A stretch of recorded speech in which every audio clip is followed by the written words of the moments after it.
Two family pets are struggling to recover after they were shot in the face. It happened last week off Moffett Road in Mobile. Now, we want to warn you, some of the images you're about to see might be disturbing. Fox 10 News reporter Cherish Lombard has the story.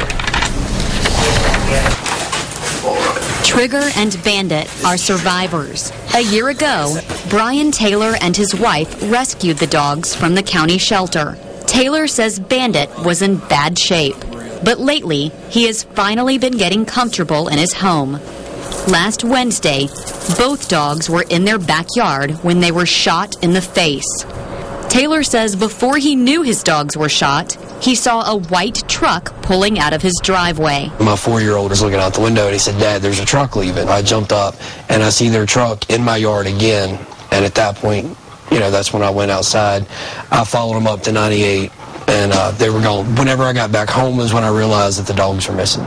Taylor says he looked for Bandit and Trigger, but couldn't find them.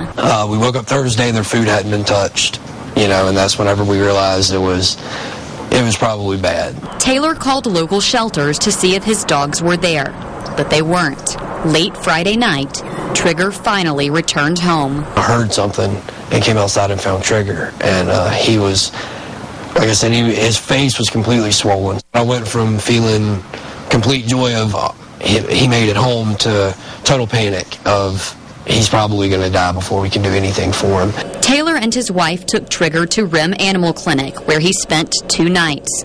When Taylor took Trigger home Sunday night, he saw Bandit stumbling up his driveway. After 4 nights on his own, Bandit had finally come home. Bandit's wounds looked to be a lot more superficial than Trigger's, like it was just all on the outside and he was going to be okay. But Bandit's wounds were worse. They got over 40 pellets out, and as they were washing with saline solution, the saline solution and pellets were coming out of his mouth and out of his nostrils because they shot him at such close range. Taylor said his veterinarian told him that Trigger was shot from 3 to 5 feet away. They don't know yet if he's going to be able to keep his right eye. Bandit was shot much closer.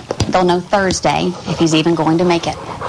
I never knew how attached to my dogs I was. I knew that I would do anything for the dogs, but, we have cried and cried, and I really want him to make it because he's been through it not once, but, with it being the second time of him going through it, he's tough. Like I said, he made it through being abused and starved, and then to come here and get to be with his brother and get used to having a family, and now this again. That's why I really, really hope that he pulls through this part.